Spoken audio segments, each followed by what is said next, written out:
দর্শক, আপনাদের আমন্ত্রণ জানাচ্ছি যমুনা আইডেস্কে। শুরুতেই জানিয়ে দিতে চাই শিরোনামগুলো। কাল বাইডেনের শপথ, সহিংসতার শঙ্কায় ক্যাপিটল হিলে কড়া নিরাপত্তা। অভিষেকের দিনেই বৈধতার সুযোগ দিতে চান সব অবৈধ অভিবাসীকে। বাইডেন পরিবারকে বরণের প্রস্তুতি হোয়াইট হাউসে, কমতি নেই সুযোগ সুবিধার। টুইটারে আবেগঘন বিদায়ী বার্তা মেলানিয়া ট্রাম্পের। ভ্যাকসিন কেনার অসম প্রতিযোগিতায় নৈতিক বিপর্যয়ের মুখে বিশ্ব, ভয়াবহ ঝুঁকিতে দরিদ্র দেশগুলো, সতর্কতা WHO।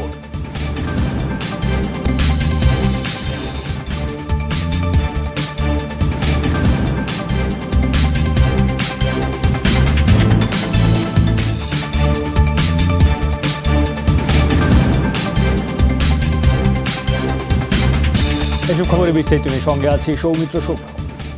যুক্তরাষ্ট্রের 46তম প্রেসিডেন্ট হিসেবে কাল শপথ নিচ্ছেন জো বাইডেন। অভিষেক অনুষ্ঠান থেকে ডাক দেবেন বিভেদ মুক্ত ঐক্যবদ্ধ যুক্তরাষ্ট্র গড়ার। মহামারী পরিস্থিতিতে এবারের শপথ অনুষ্ঠান অনেকটা আনুষ্ঠানিকতা রক্ষা, থাকবে না তেমন জাঁকজমক চাকচিক্য। শপথ অনুষ্ঠানে ট্রাম্প সমর্থকদের সহিংসতার শঙ্কায় গোটা ওয়াশিংটন মুড়ে দেয়া হয়েছে নিরাপত্তার চাদরে। রাতের অন্ধকারে জ্বলজ্বলে ক্যাপিটল হিল। ওয়াশিংটনের ন্যাশনাল মলে সজ্জিত 2 লাখের বেশি জাতীয় পতাকা। যারা 46তম প্রেসিডেন্টের শপথ গ্রহণে অংশ নিতে পারছেন না, তাদের স্মরণেই এ আয়োজন, জানিয়েছে প্রেসিডেন্সিয়াল অভিষেক কমিটি। দাবি, আমেরিকা ইউনাইটেড থিমের অংশ এই ফিল্ড অফ ফ্ল্যাগস। একে মহামারীতে বিপর্যস্ত গোটা যুক্তরাষ্ট্র, তার উপর 6 জানুয়ারি মার্কিন কংগ্রেসে হামলা নাড়িয়ে দিয়েছে নিরাপত্তা বলয়। তাই অভিষেক অনুষ্ঠান কেবলই ঐতিহ্য রক্ষা। করোনা শিষ্টাচার মেনে সীমিত সংখ্যক অতিথি অংশ নেবেন। সামাজিক যোগাযোগ মাধ্যমগুলোয় থাকবে সরাসরি অনুষ্ঠান দেখানোর ব্যবস্থা। কংগ্রেস ভবন সহ গোটা রাজধানীর নিরাপত্তার স্বার্থে মোতায়েন রয়েছেন 25,000 সদস্য। আমরা জনগণকে সুরক্ষা দিতে প্রতিজ্ঞাবদ্ধ। সুতরাং অসৎ উদ্দেশ্যে অভিষেক অনুষ্ঠানের প্রহরা দেওয়ার প্রশ্নই ওঠে না। অভ্যন্তরীণ এবং বিদেশি শত্রুর হাত থেকে দেশ ও সংবিধান রক্ষার শপথ নিয়েছি আমরা। কংগ্রেসে হামলা থেকে শিক্ষণীয় বিষয় হলো, কোনো হুমকিকেই তুচ্ছভাবে নেওয়া উচিত নয়। ন্যাশনাল গার্ডের সদস্যরা ভিন্ন পরিবেশ মতাদর্শ থেকে আসতে পারে, কিন্তু সবার মূল মন্ত্র একটাই, যুক্তরাষ্ট্রের সুরক্ষা। ভারী নিরাপত্তার চাদরে রাজধানী সহ 50 রাজ্য মুড়ে দেওয়ার পরও অনেকেই আতঙ্কিত ট্রাম্প সমর্থকদের খ্যাপাটে আচরণ নিয়ে। ট্রাম্পের সশস্ত্র সমর্থকরা যেভাবে নিরাপত্তা বাহিনীর মুখোমুখি, সেই দৃশ্য আল কায়দা, IS সদস্যদের সাথে মিলে যায়। বিষয়টি তুলনা করলে প্রেসিডেন্ট সমর্থক আর সন্ত্রাসীদের মধ্যে কোনো তফাৎ নেই। অভিষেকের দিন আগ্নেয়াস্ত্র, গোলাবারুদ নিয়ে হামলা না চালালেই হয়, অথচ আমরাই সন্ত্রাসবাদ, যুক্তরাষ্ট্রের ওপর হামলার ঝুঁকি নিয়ে কথার তুবড়ি ছোটাই। বুধবার স্থানীয় সময় সকাল 11টা থেকে শুরু হবে অভিষেক অনুষ্ঠান। ইতিহাসে প্রথমবার পূর্বসূরির অনুপস্থিতিতে শপথ নেবেন নতুন প্রেসিডেন্ট। 90 মিনিটের আয়োজন উপস্থাপনা করবেন হলিউড অভিনেতা টম হ্যাঙ্কস।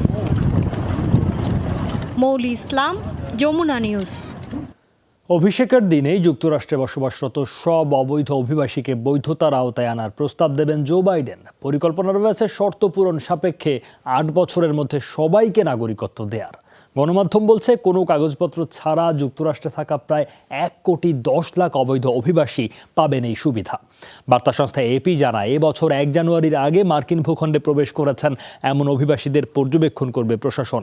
নিয়মিত কর দিলে ও আইন মেনে চললে 5 বছরের মাথায় মিলবে বসবাসের বৈধতা বা গ্রিন কার্ড।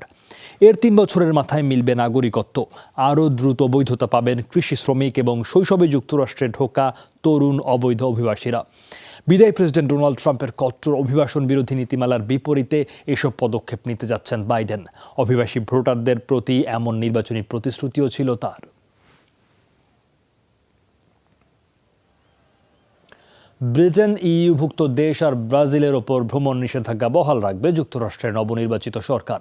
শপথ গ্রহণের 2 দিন আগে এই তথ্য নিশ্চিত করেছেন হবু প্রেসিডেন্ট জো বাইডেন। করোনা পরিস্থিতির অবনতির কারণে গেল বছর বিভিন্ন সময়ে এই নিষেধাজ্ঞা দেয় ওয়াশিংটন।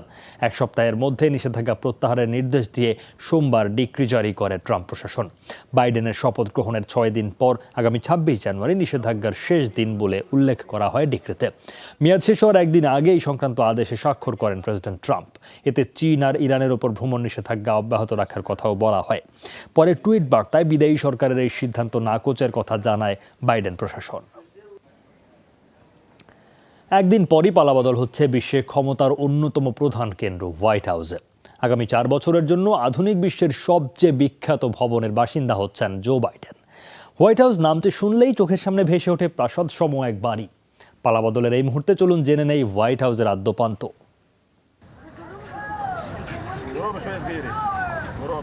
যুক্তরাষ্ট্রের রাজধানী ওয়াশিংটন ডিসির 1600 পেনসিলভানিয়া অ্যাভিনিউ হোয়াইট হাউস নামে পরিচিত এ ঠিকানাতেই থাকেন বিশ্বের সবচেয়ে ক্ষমতাধর রাষ্ট্রনায়ক। কালকের শপথ অনুষ্ঠানের মাধ্যমে আগামী 4 বছরের জন্য যার বাসিন্দা হচ্ছেন জো বাইডেন। 1792 সালে প্রথম মার্কিন প্রেসিডেন্ট জর্জ ওয়াশিংটনের আমলেই শুরু হয় ভবনটি নির্মাণের কাজ। 1800 সালে প্রেসিডেন্ট জন অ্যাডামস সপরিবারে ওঠেন এখানে। সেই থেকে সব মার্কিন প্রেসিডেন্টেরই বাসভবন 18 একর জায়গার উপর নির্মিত বাড়িটি। 2 শতকে দফায় দফায় সংস্কারের পর বর্তমান রূপে এসেছে 55,000 বর্গফুট আয়তনের ভবনটি। ভবনের বয়স 220 বছর হলেও হোয়াইট হাউস নামের বয়স বেশ কম। 1901 সালে প্রেসিডেন্ট থিওডর রুজভেল্ট আনুষ্ঠানিকভাবে এর নামকরণ করেন হোয়াইট হাউস। এর আগে প্রেসিডেন্টস প্যালেস, প্রেসিডেন্টস হাউস কিংবা এক্সিকিউটিভ ম্যানশন নামে পরিচিত ছিল এটি। বাসভবন বলা হলেও হোয়াইট হাউস মূলত মার্কিন প্রেসিডেন্টের কার্যালয়, ইস্ট উইং, ওয়েস্ট উইং ও থাকার জায়গা। মূলত এই 3 ভাগে বিভক্ত ভবনটি। দাপ্তরিক কার্যক্রম পরিচালিত হয় গোলাপের বাগানে ঘেরা ওয়েস্ট উইং থেকে, যেখানে অবস্থান প্রেসিডেন্টের মূল কর্মস্থল বিখ্যাত ওভাল অফিসের। বিশেষ পরিস্থিতির জন্য রয়েছে সিচুয়েশন রুম, জরুরি অবস্থার জন্য আছে ভূগর্ভস্থ বাংকার আর কমান্ড সেন্টারও। তবে শুধু রাজনীতি বা নিরাপত্তার মতো গুরুগম্ভীর বিষয়ই সীমিত নয় হোয়াইট হাউস। রাষ্ট্র পরিচালনার কঠিন কাজের ফাঁকে প্রেসিডেন্টের মানসিক চাপ কমাতে রয়েছে নানা আয়োজন। বই পড়া, গান শোনা, সিনেমা দেখা, সাঁতার কাটা, শরীরচর্চা। অবসর কাটানোর কোন ব্যবস্থা নেই। এমনকি চাইলে পছন্দের সবজিটাও নিজেই চাষ করে খেতে পারবেন বাসিন্দারা। ক্রস হল, রেড রুম, ওয়েস্ট সিটিং হল, স্টেট ডাইনিং রুম, লিঙ্কন হল, ইস্ট রুম এমন বাহারি নামই বলে দেয় কতটা আভিজাত্য আর বৈচিত্র্যে ভরপুর হোয়াইট হাউসের অন্দরমহল। ভবনে মোট কক্ষ 132টি, আছে 35টি বাথরুম, 412টি দরজা, 147টি জানালা। আছে চায়না রুম নামেরও একটি কক্ষ, যেখানে শোভা পাচ্ছে বিভিন্ন সময় চীন থেকে পাওয়া উপহার সামগ্রী। প্রেসিডেন্টের বাসভবন হলেও হোয়াইট হাউসকে ঘিরে তেমন গোপনীয়তা নেই, বরং এর একটি অংশ জনসাধারণের জন্য উন্মুক্ত। প্রতিদিন কয়েক হাজার দর্শনার্থী বেড়াতে আসেন। তবে নিরাপত্তার ক্ষেত্রে আপোষ নেই। 24 ঘন্টা কড়া নজরদারি করেন অসংখ্য গোয়েন্দা কর্মকর্তা ও বিশেষ প্রশিক্ষণপ্রাপ্ত স্নাইপার। নতুন প্রেসিডেন্টকে জায়গা ছাড়তে বুধবার ভোরেই হোয়াইট হাউস থেকে বিদায় নেবেন ট্রাম্প। সব মিলিয়ে মাত্র 5 ঘন্টায় সরানো হবে তার প্রশাসনের জিনিসপত্র। 4 বছরে হোয়াইট হাউসকে নিজের মতো সাজিয়েছিলেন ফার্স্ট লেডি মেলানিয়া। গুটিয়ে নিতে হবে সব। নুসহাত কামাল, যমুনা নিউজ। টুইটারে ভিডিও বার্তায় মার্কিন জাতিকে আবেগঘন বিদায় জানালেন ফার্স্ট লেডি মেলানিয়া ট্রাম্প। তবে হবু বাইডেন সরকারের কোনো উল্লেখ ছিল না তার বিবৃতিতে। এমনকি হোয়াইট হাউস ছাড়ার আগে নতুন ফার্স্ট লেডি জিল বাইডেনকে আমন্ত্রণের চিরাচরিত প্রথাও এড়িয়ে যান মেলানিয়া। বিগত 4 বছরে হোয়াইট হাউসে আমাদের যাত্রা চিরস্মরণীয়। যাদের ভালোবাসা, দেশপ্রেম, মহত্ব আর সাহস আমাদের এ পর্যন্ত এনেছে, তারাও আমাদের হৃদয়ে থাকবেন। প্রত্যেক মার্কিনের প্রতি আমার আহ্বান, ঘৃণা, বিভক্তি, সংঘাতের ঊর্ধ্বে গিয়ে শান্তি ও ঐক্য ধরে রাখুন। মহামারী পরিস্থিতিতে সবাই সবার সুরক্ষা নিশ্চিত করে সেরা নাগরিক হয়ে উঠুন। ভ্যাকসিন বণ্টনকে কেন্দ্র করে ভয়াবহ নৈতিক বিপর্যয়ের মুখে বিশ্ব। দরিদ্র দেশগুলোতে জীবনের বিনিময়ে দিতে হবে এর মূল্য। এই মন্তব্য করেছেন বিশ্ব স্বাস্থ্য সংস্থার মহাপরিচালক টেড্রোস আধানম। টিকা বন্টন নিয়ে উৎপাদক ও ধনী দেশগুলোর কড়া সমালোচনা করেন তিনি। বলেন, টিকা নিয়ে ধনী দেশগুলোর প্রতিযোগিতা ভয়াবহ ঝুঁকিতে ফেলছে দরিদ্র দেশগুলোকে। জানান, গত বছর টিকা সংগ্রহে অন্তত 44টি দ্বিপাক্ষিক চুক্তি হয়েছে। চলতি বছরও হয়েছে 12টি। এ পর্যন্ত প্রায় 4 কোটি ডোজ ভ্যাকসিন সরবরাহ হয়েছে 49 ধনী দেশে। অথচ দরিদ্র দেশগুলোর টিকার জোট কোভ্যাক্সের জন্য ভ্যাকসিন সংগ্রহই করা যাচ্ছে না।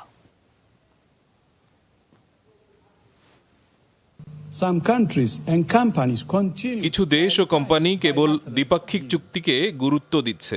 কোভ্যাক্সকে পাশ কাটিয়ে টিকার দাম বাড়িয়ে সবার আগে টিকা পেতে চাইছে। বেশি লাভের আশায় ধনী দেশকে অগ্রাধিকার দিচ্ছে উৎপাদকরা। ধনী 49 দেশই 3,90,00,000 ডোজ টিকা সংগ্রহ করেছে। অথচ এমন দেশও আছে যারা মাত্র 25 ডোজ পেয়েছে। মিলিয়ন নয়, হাজার নয়, কেবল 25 ডোজ। ভারতে করোনা ভাইরাসের টিকা নেয়ার পর পার্শ্ব প্রতিক্রিয়ায় অসুস্থ হয়ে পড়েছেন কমপক্ষে 580 জন। এখন পর্যন্ত টিকা গ্রহণকারী 2 ব্যক্তি মারা গেলেও তাদের মৃত্যুর সাথে টিকার কোনো সম্পর্ক নেই বলে দাবি প্রশাসনের। সোমবার ভারত সরকারের পক্ষ থেকে জানানো হয়, টিকা কার্যক্রম শুরুর 3 দিনে 38 লাখ ভারতীয় করোনার প্রতিষেধক নিয়েছেন। টিকা নেয়ার পর পার্শ্ব প্রতিক্রিয়া দেখা দিয়েছে প্রায় 600 মানুষের শরীরে। এর মধ্যে 7 জনকে হাসপাতালে ভর্তি করা হয়েছে। টিকা নেয়ার 24 ঘন্টার মধ্যে উত্তরপ্রদেশের একটি সরকারি হাসপাতালে মারা যান 46 বছর বয়সী এক ব্যক্তি। কর্ণাটকে হৃদযন্ত্রের ক্রিয়া বন্ধ হয়ে মারা যান আরেকজন। দিল্লি বলছে, টিকায় ত্রুটি তাদের মৃত্যুর কারণ নয়। যদিও অন্যান্য শারীরিক অসুস্থতা আছে এমন ব্যক্তিদের টিকা না নেয়ার পরামর্শ দিয়েছে প্রশাসন। করোনার টিকাদান কর্মসূচি সুষ্ঠুভাবে পরিচালনার জন্য ভ্যাকসিন মন্ত্রী নিয়োগ দিয়েছে জাপান। সরকারের টিকা সরবরাহ ও বন্টন ব্যবস্থাও তদারক করবেন তিনি। বিশ্বের অনেক দেশে টিকাদান শুরু হলেও এই প্রথম কেউ আলাদা ভ্যাকসিন মন্ত্রী নিয়োগ দিল। অর্পিত দায়িত্ব সঠিকভাবে পালনের সর্বোচ্চ চেষ্টা করবেন বলে জানিয়েছেন মন্ত্রী তারো কোনো। মঙ্গলবার বিবৃতিতে তিনি জানান, যত দ্রুত সম্ভব বেশি সংখ্যক মানুষকে আনা হবে টিকার আওতায়। ফেব্রুয়ারির শেষ নাগাদ টিকা বন্টন শুরুর লক্ষ্য জাপানের। জাপানে করোনায় মোট প্রাণহানির সংখ্যা 4,500, সংক্রমণের শিকার 3,28,000-এর বেশি। 10 মাসের মধ্যে সবচেয়ে ভয়াবহ করোনা পরিস্থিতি অতিক্রম করছে চীন। মঙ্গলবার টানা 7ম দিনের মতো দেশটিতে শতাধিক ব্যক্তির দেহে শনাক্ত হয়েছে কোভিড-19। ফলে গেল বছর মার্চের পর এই প্রথম চীনা ভূখণ্ডে সপ্তাহের হিসেবে করোনা সংক্রমণ 1000-এর কাছাকাছি। গেল 24 ঘন্টায় 118 জনের দেহে ভাইরাসটির উপস্থিতি শনাক্ত হয়েছে, যা একদিন আগেই ছিল 109। চীনের জাতীয় স্বাস্থ্য কমিশন বলছে, নতুন সংক্রমণের সংখ্যা বেশি উত্তর পূর্বাঞ্চলের জিলিন আর বেইজিংয়ের নিকটবর্তী উত্তর উপকূলীয় হেবেই প্রদেশে। ফেব্রুয়ারিতে চান্দ্রবর্ষের ছুটিতে আবারও মহামারী পরিস্থিতি নিয়ন্ত্রণের বাইরে চলে যাওয়ার আশঙ্কায় চীনের উত্তরাঞ্চলে বেশ কটি শহরে আগেই দেওয়া হয়েছে লকডাউন।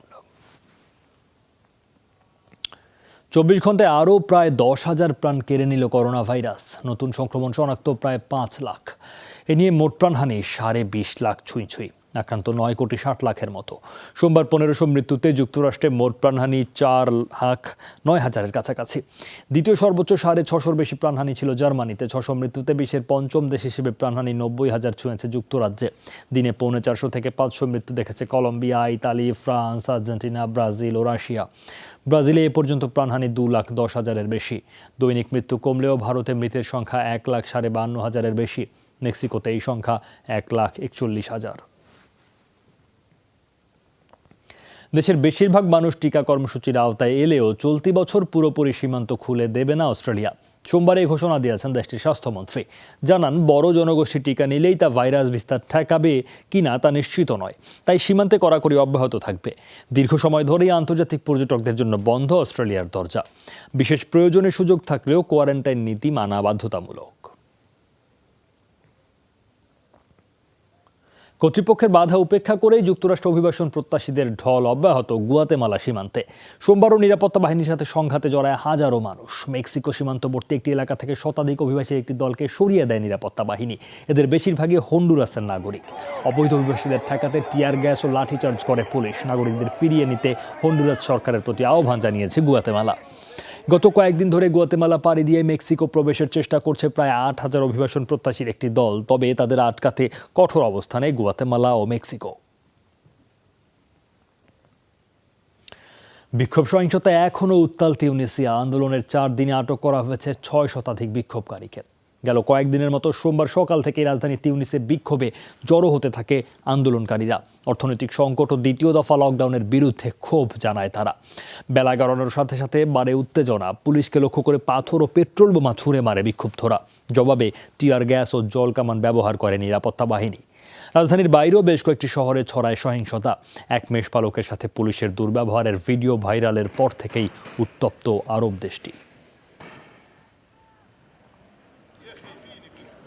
এবার প্রকৃতির খেয়ালি আচরণের সাক্ষী হলো সাহারা মরুভূমি। তীব্র শীতে বরফ জমে গেছে মাইলের পর মাইল মরুভূমি এলাকায়। চলতি সপ্তাহে সাহারার আলজেরিয়া অংশে দেখা যায় বিরল এই দৃশ্য। তুষারপাতও হয়েছে দেশটির নামা প্রদেশে। আবহাওয়াবিদরা জানান, পৃথিবীর অন্যতম উষ্ণ জায়গা হিসেবে পরিচিত সাহারা মরুভূমির অনেক জায়গায় তাপমাত্রা নেমে গেছে হিমাঙ্কের 3 ডিগ্রির নিচে। এতে মরুভূমির বালুর ডিভিগুলো শুভ্র বরফে ঢেকে গেছে। আলজেরিয়ার নামা প্রদেশে সাহারার প্রবেশদ্বার হিসেবে বিবেচিত। এলাকাটিতে গত 50 বছরে মাত্র 3 বার তুষারপাত হয়েছে। তীব্র শীতে গেল সপ্তাহে সৌদি আরবের মরুভূমিতেও তুষারপাত হয়। 1 মাস পুলিশি হেফাজতে রাখা হবে রাশিয়ার আটক বিরোধী নেতা অ্যালেক্সেই নাভালনিকে। রাজপথে আন্দোলন গড়ে তুলতে সমর্থকদের প্রতি আহ্বান জানিয়েছেন তিনি। পুলিশ স্টেশনে বিশেষ আদালত বসিয়ে এই রায় দেন রুশ বিচারক। রায়কে উপহাস বলে আখ্যা দেন নাভালনি। এ সময় বাইরে স্লোগান দিচ্ছিল তার সমর্থকরা। নাভালনির বিরুদ্ধে আইনি ব্যবস্থাকে অসম্মানজনক বলে ক্ষোভ জানান তারা। প্রেসিডেন্ট ভ্লাদিমির পুতিনের পদত্যাগও দাবি করেন। রোববার রাশিয়ায় ফেরার পরেই বিমানবন্দর থেকে গ্রেফতার করা হয় নাভালনিকে। নার্ভ এজেন্ট নোভিচক প্রয়োগের পর চিকিৎসার জন্য 5 মাস জার্মানিতে ছিলেন তিনি। চীনের স্বর্ণখড়িতে আটকা পড়া শ্রমিকদের সাথে ফোনে কথা বলার পর তাদের জীবিত উদ্ধারের ব্যাপারে আরও আশাবাদী হয়ে উঠেছেন উদ্ধারকারীরা। সোমবার সংবাদ সম্মেলনে ফোন কলের বিষয়ে জানান শাংডং প্রদেশের কর্মকর্তারা। খাবার ও ওষুধ ব্যবহারের পর শারীরিক অবস্থার উন্নতি হয়েছে বলে নিশ্চিত করেন শ্রমিকরা। তবে খনির ভেতর বিষাক্ত ধোঁয়া আর পানির উচ্চতা বাড়ছে বলে জানান তারা। আটকে পড়া শ্রমিকদের বের করে আনতে চলছে নানা ধরনের তৎপরতা। খনির বিভিন্ন অংশে তৈরি করা হয়েছে 6টি ছিদ্র। এগুলো আরও গভীর করার কাজ চলছে। তবে এখনও নিখোঁজ 10 জনের কোনো সন্ধান মেলেনি। গত 10 জানুয়ারি শাংডং প্রদেশের ইয়ান্তাই শহরের খনিটিতে বিস্ফোরণের পর বন্ধ হয়ে যায় বের হওয়ার রাস্তা। আটকা পড়েন 22 শ্রমিক। এই ঘটনায় আটক করা হয়েছে খনি ম্যানেজার সহ কয়েকজনকে। হংকংয়ের নাগরিকদের জন্য এই মাসেই নতুন ভিসা ব্যবস্থা চালু করতে যাচ্ছে ব্রিটেন। এর আওতায় যুক্তরাজ্যে স্থায়ী বসবাসের অনুমতি, এমনকি ব্রিটিশ নাগরিকত্ব পাওয়ারও সুযোগ খুলে যাবে 54 লাখ হংকংবাসীর, যা চীন শাসিত অঞ্চলটির মোট জনগোষ্ঠীর 70%। হংকংয়ে মানবাধিকার এবং চলাফেরার স্বাধীনতায় চীনের হস্তক্ষেপের বিরুদ্ধে এই সিদ্ধান্ত ব্রিটিশ প্রশাসনের। চীনের সাথে উত্তেজনার মধ্যে সামরিক মহড়ায় অংশ নিল তাইওয়ান। মঙ্গলবার হিসিনচু প্রদেশের একটি ঘাঁটিতে হয় এই মহড়া। অস্ত্র সরঞ্জামাদি প্রদর্শনের পাশাপাশি নিজেদের যুদ্ধের সক্ষমতাও দেখায় সামরিক বাহিনী। মহড়ায় অংশ নেয় ট্যাঙ্ক, মর্টার ও মেশিনগান সহ নানা ধরনের ছোট বড় অস্ত্রসজ্জিত সেনারা। দেশকে সুরক্ষিত রাখতে সেনাদের প্রস্তুতি জানান দিতে এই মহড়া বলে জানিয়েছে তাইওয়ান।